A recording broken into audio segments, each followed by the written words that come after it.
What's All I super got today. No, you're fine. So here's the cool thing, guys. Zoom is having issues, and Paul's internet connection is having major issues. And so we're trying this new service, which is called Jitsi. And look how awesome Paul looks. Hold on. Ta-da! He's not freezing. We can hear him. He has a nice shirt on. I even put on a shirt today. How about that? Yeah, pretty impressed. And so, what Paul and I were talking about, he's drinking water. I'm drinking water. we can Gotta stay we can do hydrated. lechaim. Here, do lechaim. The other side. Down. So Terrible. lechaim. It's the I last was day of already off the Passover. rails. So Paul and I were talking about how we got into entrepreneurship and how did we quit our 9 to 5 and what our story were, and they are very very different from each other. And so there's a lot of people right now in this situation, kind of thinking, maybe I should, maybe I have a job, maybe I don't have a job, maybe I'll have a place to come back to, maybe I'll get fired. There's so many open resources and information out there that allow you to up your skills and learn something new and maybe get better for a different job. But what if you just wanted to go freelance or you wanted to start your own business? We're hoping our stories will inspire you in one way or another to either give it a try or consider it, or know that there are other options other than just, hey, let me get back my 9 to 5 jobs when this is all over. Because we don't know when it's over. So maybe this is your time to find something new that you're really passionate about. So, Paul, you were employed at a university, right? Yes. Oh, you're muted? How are you muted? Am There I you better go. now? Yeah, you can All unmute right, good. yourself. Ta-da. So well, it goes back before the university job, really. If I was formally trained to be an English teacher, Okay. and I was an English teacher for 3 years. I taught 10th grade English at a public high school, and there were aspects of that job that I really enjoyed, and there were aspects of that job that made me pretty miserable. And I finally got to a point one day where I was thinking about the parts that made me miserable, and I was like, why should I be miserable and live paycheck to paycheck? Yeah.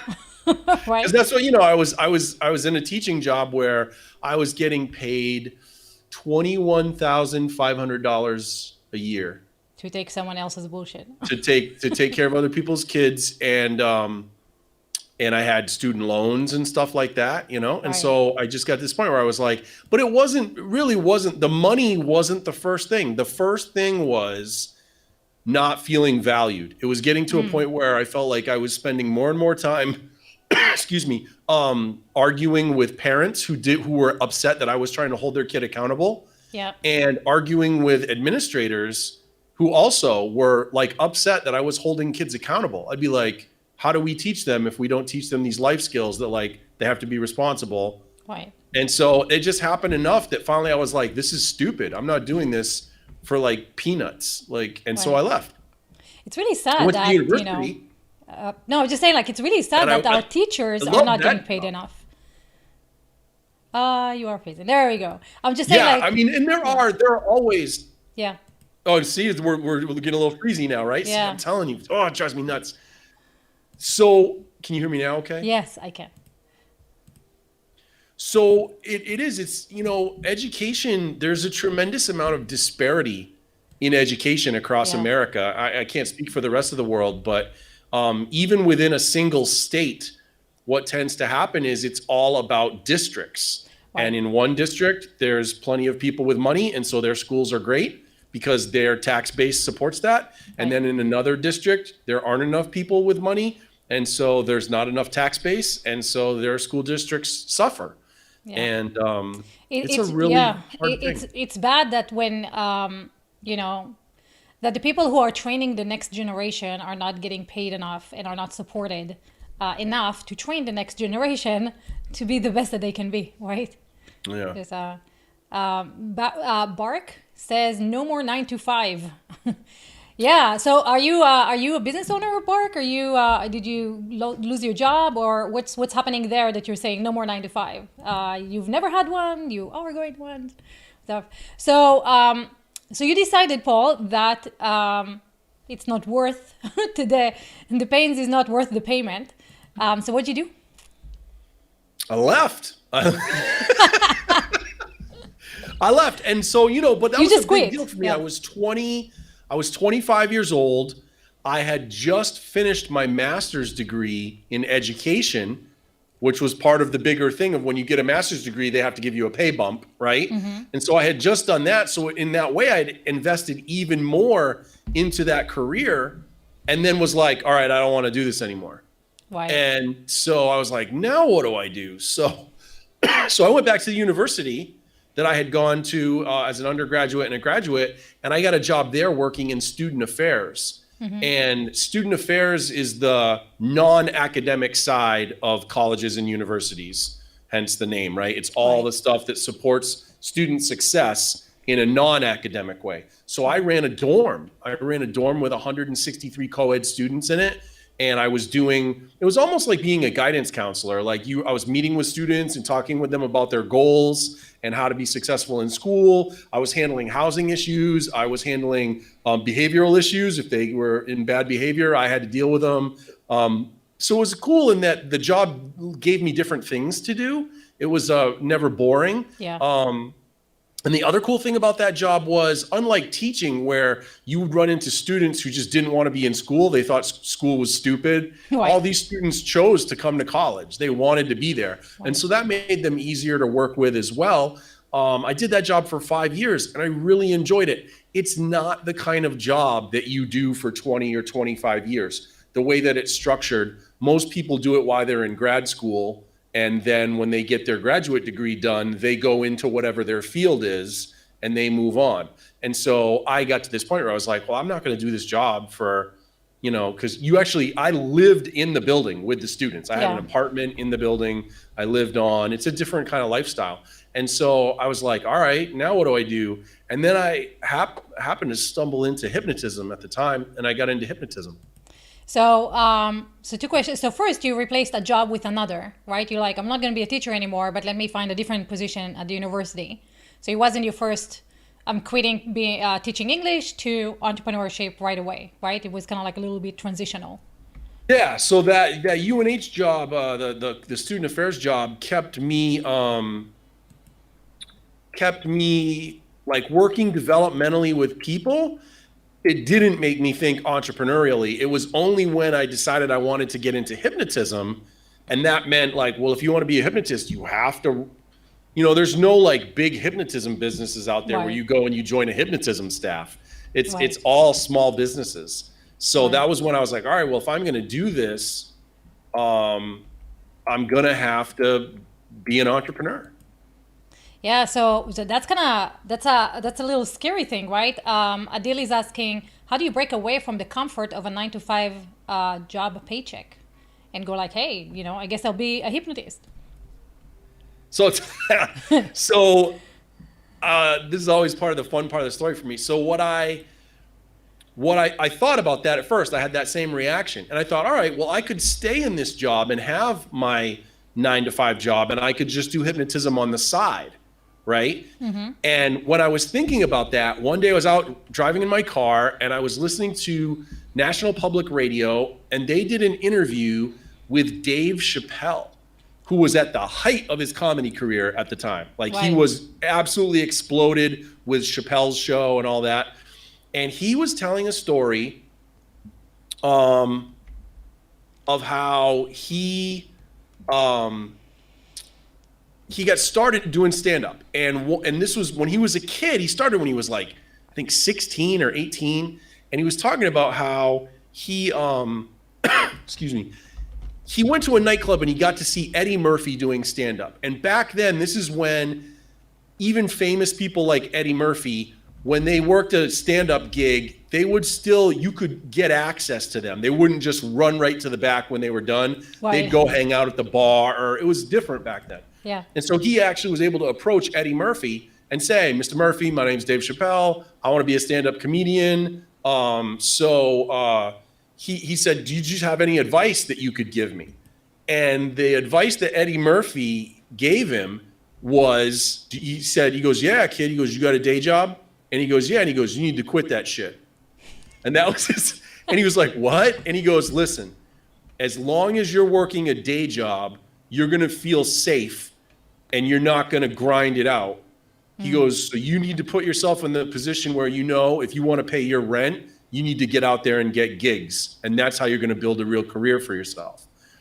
And when I heard Chappelle tell that story about Murphy giving him that advice, it clicked for me right away. And I knew myself enough to know that's how I was, that if I stayed in this day job, I would totally keep it as a safety net, and I would just sort of piddle around. Yeah. It'll be with a the hobby. hypnotism It'll be a career. hobby for you.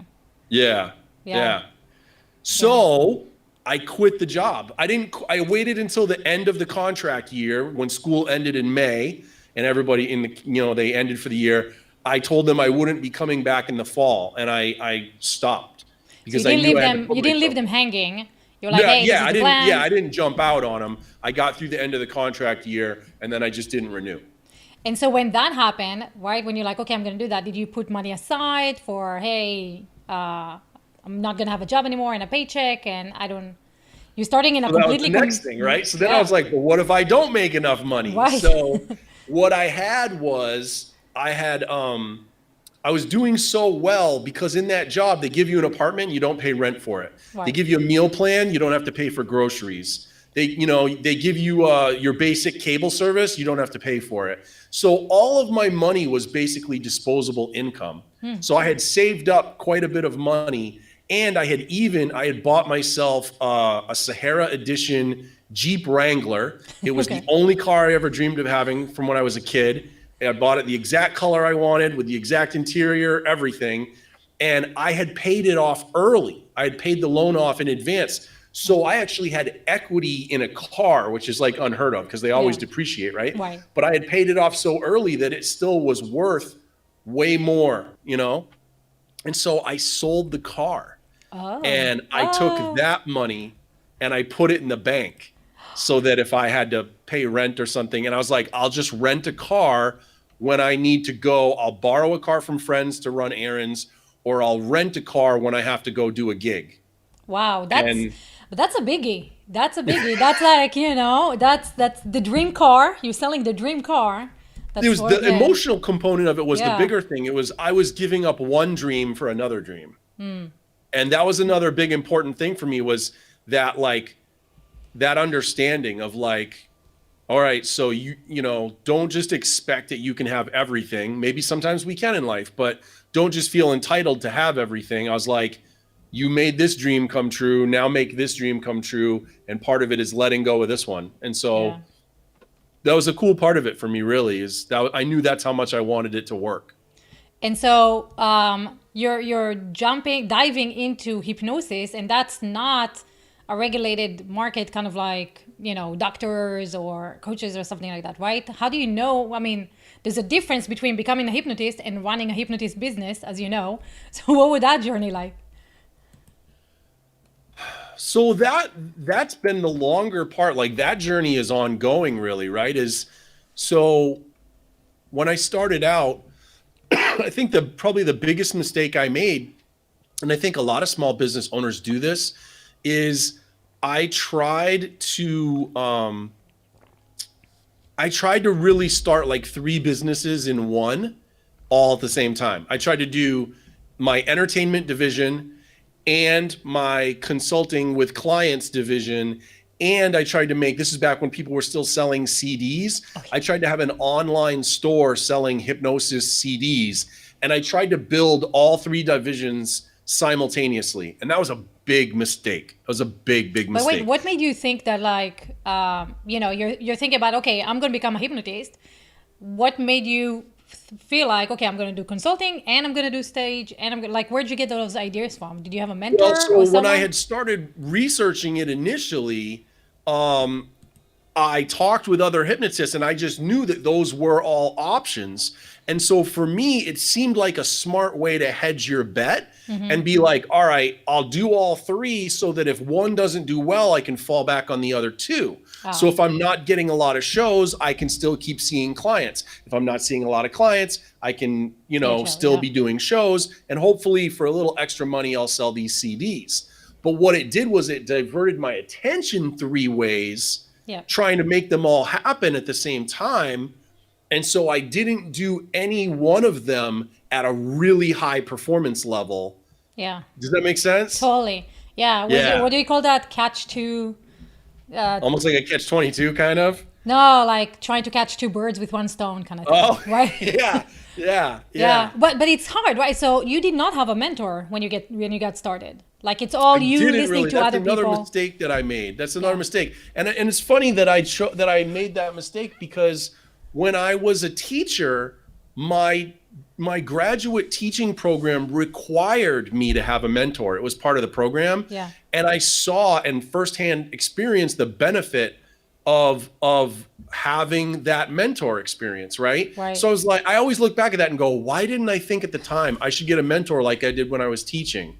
And I didn't. I was like, I'm smart. I'll figure it out myself. I'm really Yeah. smart. Like I'm really crafty. So But you know what? Also, I, when to your credit, right, or benefit is that when you get started, usually you are very conservative with your money, and mentors are not. They don't come for free.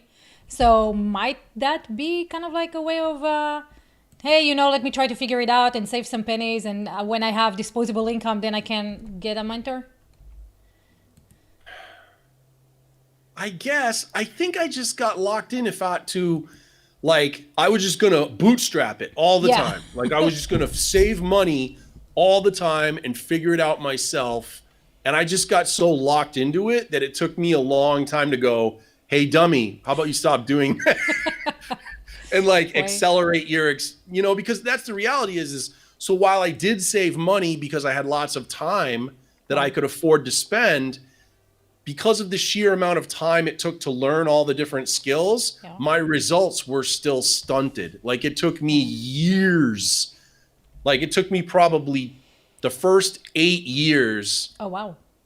I would say, to get to like a really high functioning level in my business, took me the first probably 6 to 7 years. Now I'm doing the math of the actual years in my head. 6 to 7 years. And if I had done it, of course, it's easy to say it now looking back, right? Right. Like, but if I had done it the right way, I could have done it within a year to 2 years. Yeah. Yeah. Yeah, it took me probably 3 or 4 times as long as it should have. And this is a great lesson to anyone who's watching here. I was, I'll tell my story on a different show because this is interesting and it's taken all of our time almost. But it's the same thing. You think you can do it on your own, and the information is out there online. But the time that it takes you to figure out which one of the information that you get is the right one for you, which one doesn't work, how to work them all together, how to put them right together, it's a long time. And sometimes it's worth paying a mentor or a coach who has walked this road already, especially if they have connections that they're willing to share with you.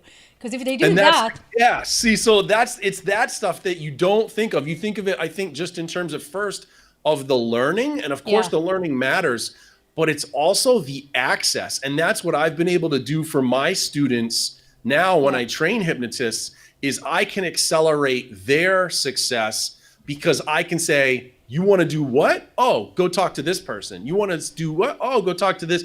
I have Right. all these connections that I can make for them way faster than I ever made for myself. right. And when you're coming from a trusted, referral, it makes everything so much faster.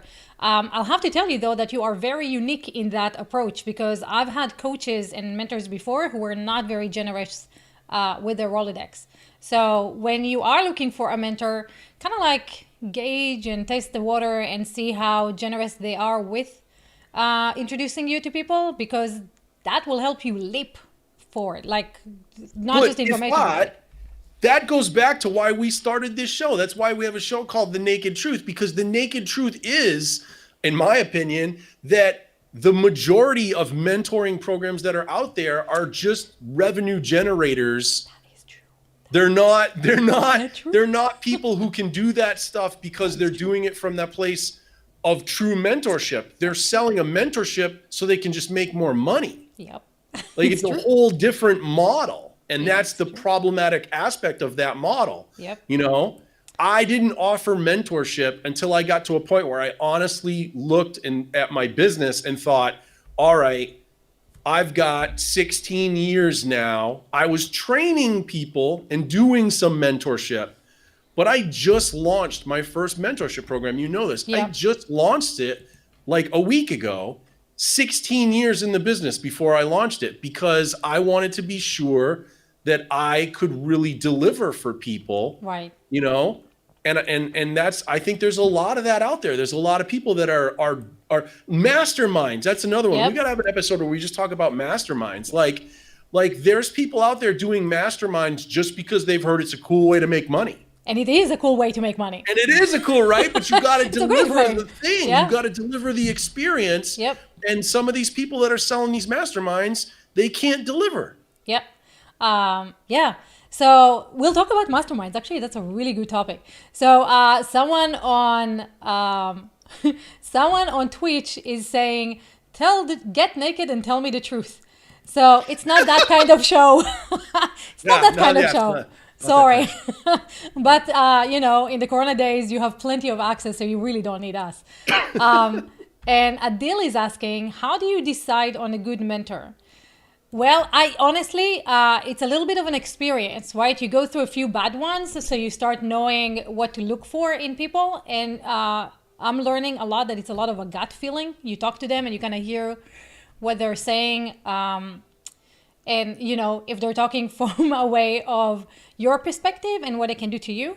If they say, hey, I'll introduce you to people, that's usually a good thing. Or, hey, this is only the program and all you get is this program and you get access to me between, you know, 2 and 3 once a week, then they're not going to introduce you to anyone. They're just there to teach you something and get more people in the program and get the program going. I found that there are very few people that you do pay them and they will open the Rolodex to you. So if that's something that you're interested in, then happy to introduce you to people. There are people who are making money from introducing people to other people. And sometimes it's worth it because if you think about like Facebook ads, right? I'm going to spend $1,500 and I'm going to maybe get 10 clients or 20 clients, right? Depends. Or I can pay someone and get that same amount without the testing and the work and all that stuff that goes into it. Sometimes it's worth it, right? We're talking about saving time. And also when you are referred to someone, the relationship is usually way better than when you're just cold calling or cold approaching. So Paul, how do you know who's a good mentor? So I say the same thing for mentors that when people contact me about hypnotism training, I say, look, it's a consumer decision. Yeah. So it sounds almost like I'm being cheeky, but I'm not at first. I'm like, would you just walk out, take one look at a car, and because you like the way it looks, you'd buy it? Of course not. I mean, some people do, right? And that's when we know they end up. But like, you do your homework. Your life experiences are directly connected to the quality of the questions you ask. Yes. In life, right? Yes. So I think that's what people often, when they're having a bad mentor experience or a bad training experience, it's not all their fault, but they're partially to blame because they didn't ask the right questions in the first place. You know? So maybe we need a show about that. What questions should you ask in order to know, right? When we should write this down somewhere. But I think that's what it is. So, you know, it's not just relying on the web page copy that someone put in front of your face. It's asking, like, you know, it's asking good questions about what you're really doing, not in a rude way, is you're going, what are your actual qualifications to be my mentor? Right. Like someone should have to, and I've literally, what I tell people is I'll say to them, even on the phone, I'll go, if I was standing in front of you right now, I would look you in the eye and go, here's why I should be your mentor. And I start listing, like, or here's what, and I more often, because I just started mentorship, it was trainer. When I was, people call me about training and hypnotism, I'll say, here's why you want me to be your trainer, because I'm the guy who's been doing it for 16 years. I've done 6-figure revenue for the past 8 of those 16 years. I have a teaching background. I have a bachelor's in education and a master's education. And most people who train in my industry don't. They have no formal education that teaches them how to teach. So even, and I can just start listing and saying, this is why you want to train with me. This is why you want to train with me. And if you don't agree with that stuff, then I'm not the right person for you to train with, and that's fine. Yeah.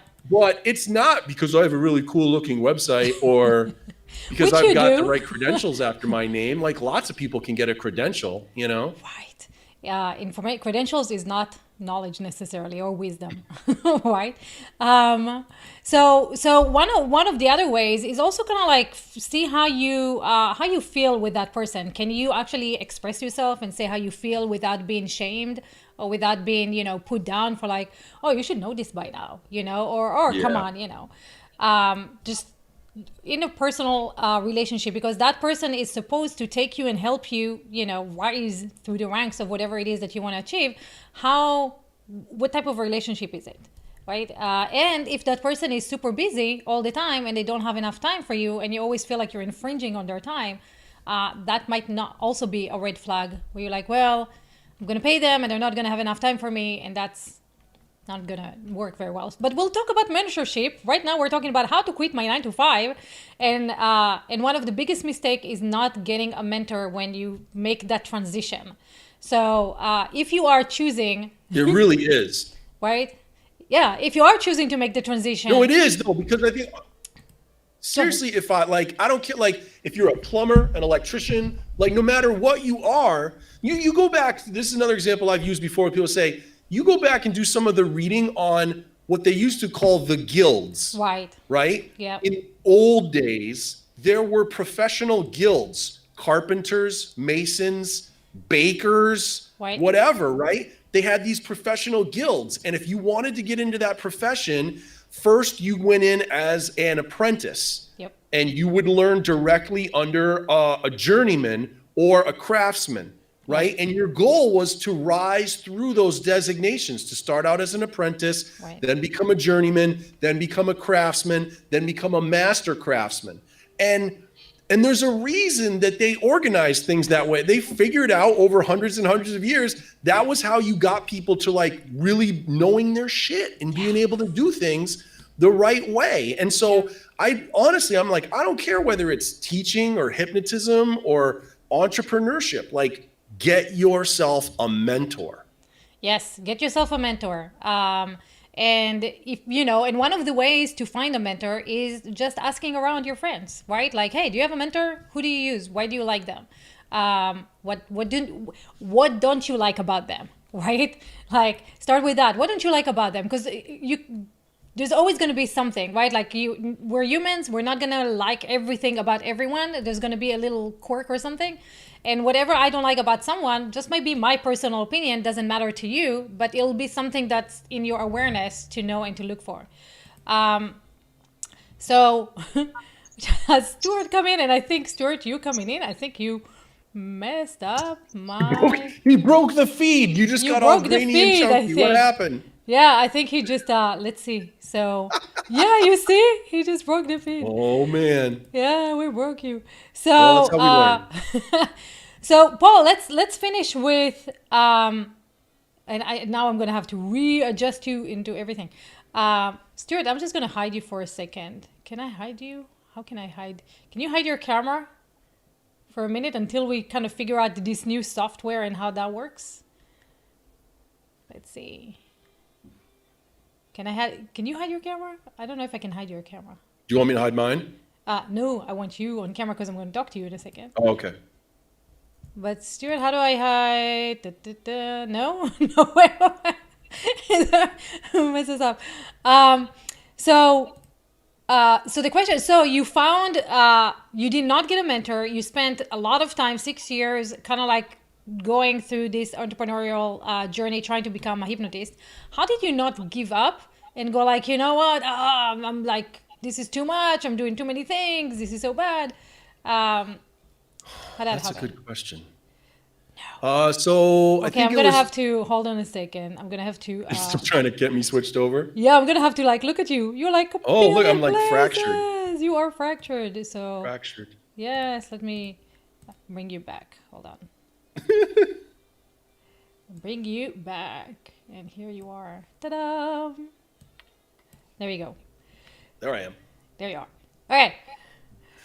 So I think there's two answers to that question that come to mind. The first one is even though my business wasn't where I wanted to be, my day-to-day experience was. I felt all the joy of entrepreneurship, even though the bottom line didn't reflect it yet. Yeah.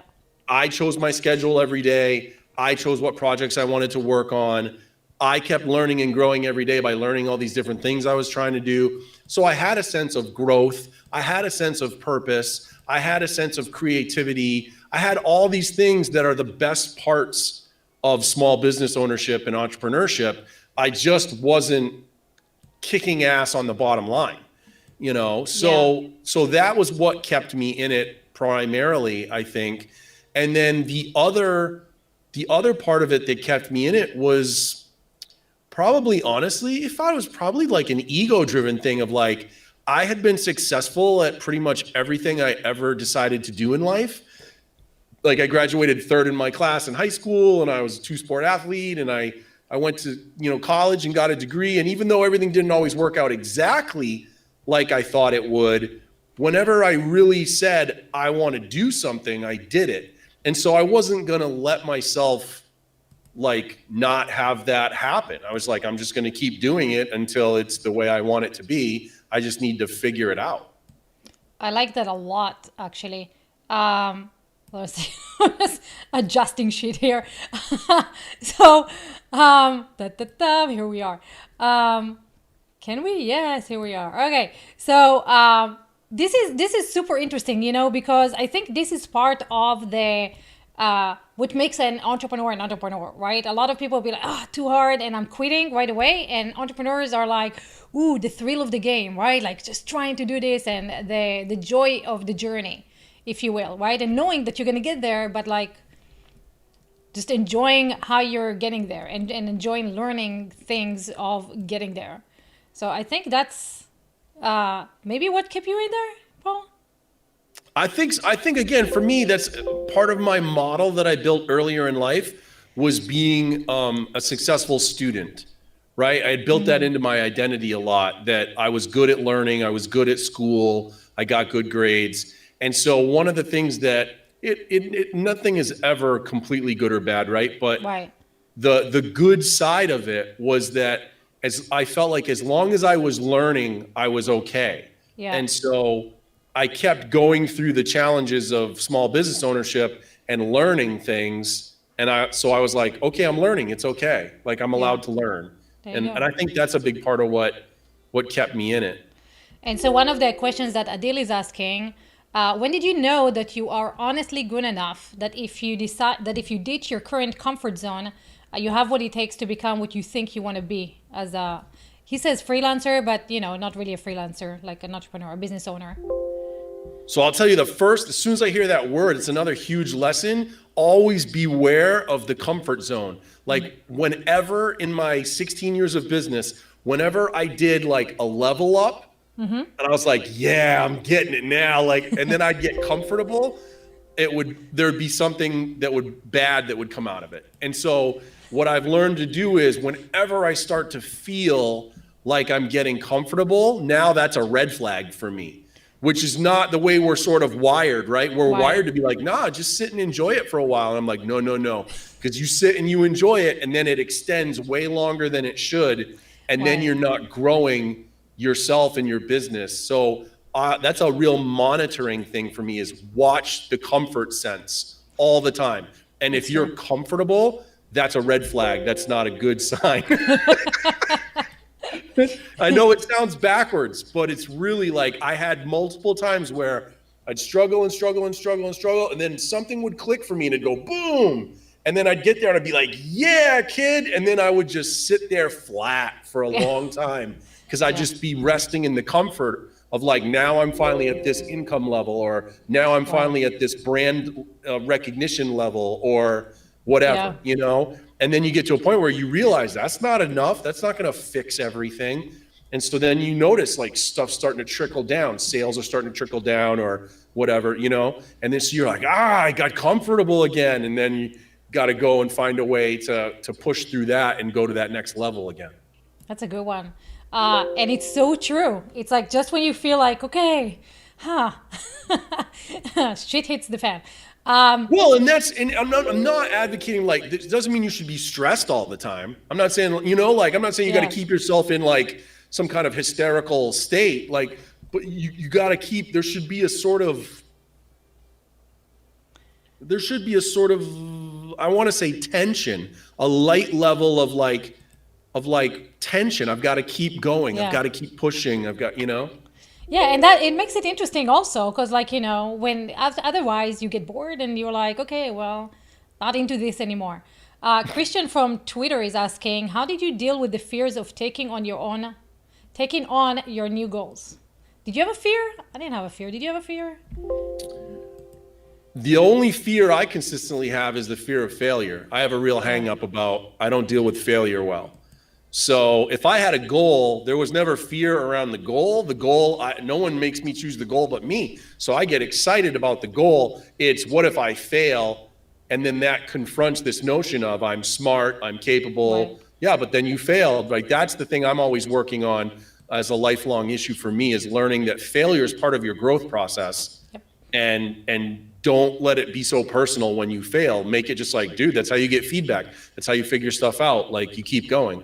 And so, yeah, I didn't really get afraid of the goals themselves, but afraid of that feeling of like, what if I try to do it? And I've And it just didn't been work plenty out. of times, like Yeah. if you're not failing, you're not really trying, you know? I don't consider I don't think failure exists unless, for me, it's lessons. So if you didn't learn from it and you turned it into something else, then you haven't failed. You just learned something new, right?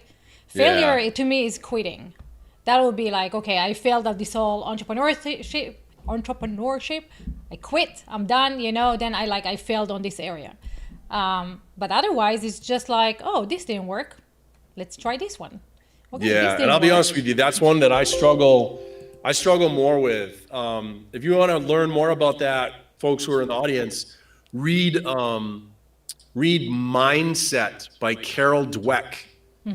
And that is a huge, huge book for helping all of us.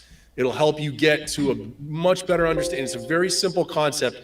She's done all her professional research. Most of her career has been around looking at why some people have what's called a fixed mindset, and a and growth some people mindset. have a growth mindset. Yep. And what I realized when I read that book is, while I had plenty of ways that I was an achiever, because you can be an achiever and still be fixed mindset, but I was a fixed mindset. And so I had ways in which I had achieved plenty, but when I failed, it was like really bad when I would fail, because as a fixed mindset person, failure means that your identity is actually in crisis because you think I am this. Yeah. And then a failure makes you think, well, if I just failed, then I must not be this. Right. And it gets like, you get to like almost like an existential crisis. Whereas people who are in growth mindset, they have a failure and they go, oh, that didn't work. It just means I need to do something different.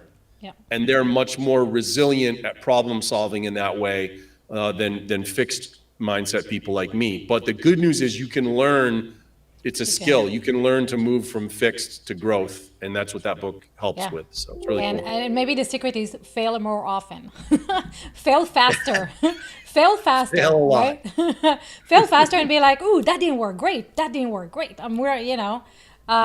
And my kid is getting that in his class. Fixed mindset, growth mindset. I can't, Nice. I can do it. Yeah.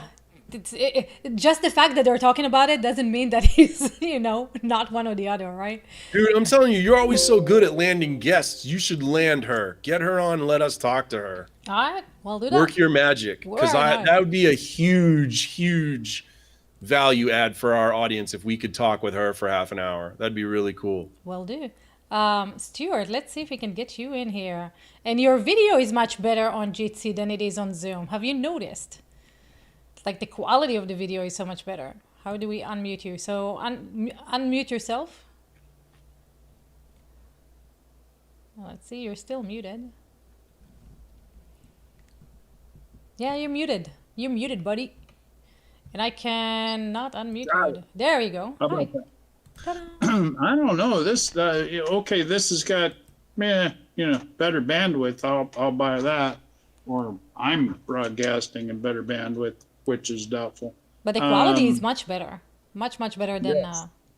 Yes, I agree. Zoom. Yeah. But this thing, if you go to the three little dots off to the side Yep. as a guest beyond the camera button, which I finally found, it opens up a list of options that makes it look like I'm in control. Yeah, because I Like didn't I set it can- up. This is just a test. We're just testing. I did not set it up with accounts and all that stuff. We're just like see how that works. Now that it works better. Well, I'm just letting you know. Yeah, I know. Yeah.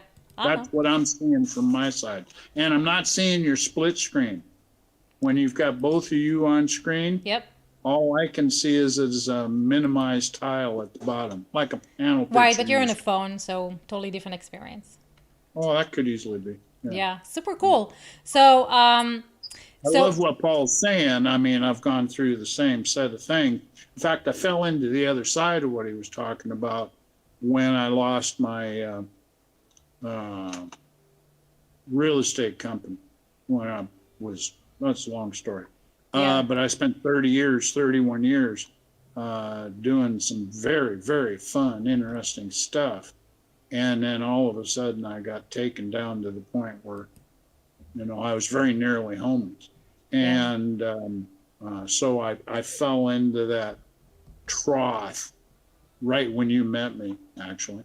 wow. And was just trying to claw my way back out of it. And it's been Yeah, it's been a while. better than most, yeah. Yeah, it's been a while. I'm sorry. But I love what you guys are doing, and I love what Paul always has to say. He brings more positivity to things, as you do, than most people by far. Thank you. know. And thank you for joining us every time. It's really super cool. Thanks. Yeah. Well, I don't have a hell of a lot else to do. I'm on quarantine.